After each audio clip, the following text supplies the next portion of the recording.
In today's video, I'm going to teach you how to connect Spotify to Notion. Whether you're an avid music lover or just looking for a way to enhance your productivity by integrating your music collection with your Notion workspace, we'll walk you through the process step by step. By the end of this video, you'll have a seamless link between Spotify and Notion, making it easy to keep track of your favorite tunes or playlists in your organized database. Let's start by creating a Zapier account, which is essential for connecting these two platforms. Head over to the Zapier website in your browser. If you already have an account, simply sign in, but if not, it's easy to set up. Just follow the prompts to create a new account, which will give you access to the powerful automation tools that Zapier offers. Once you're in, the next step is to create a new Zap. A Zap is essentially an automated workflow between two or more apps. Click on Create Zap and start by choosing Spotify as your trigger app. This is the app that will initiate the automation based on an event you select. You have a few options here for the trigger event, such as New Saved Track, New Playlist, or Recently Liked Song. Pick the one that fits your needs best. Now it's time to connect your Spotify account. You'll need to sign into Spotify through Zapier. Rest assured, this is a secure process. After signing in, you'll be asked to give Zapier permission to access your Spotify data.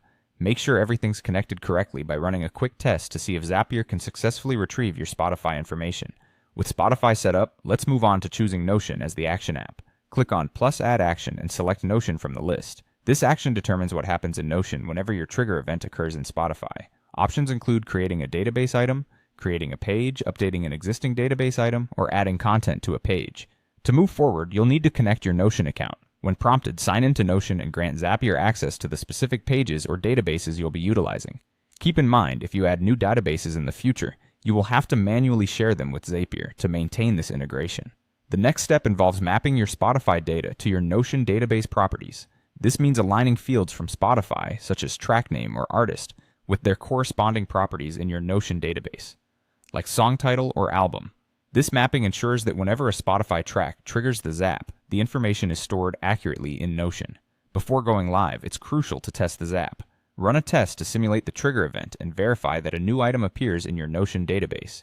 Check that all fields are filled out properly and reflect the Spotify data accurately. Finally, once you've confirmed everything is working seamlessly, it's time to turn on your Zap. Publish or activate the Zap to make your automation live, and enjoy the ease of having your Spotify and Notion accounts working together. There you have it. Follow these steps and you'll successfully connect Spotify to Notion, streamlining your organization and musical enjoyment. Thanks for watching, and happy automating!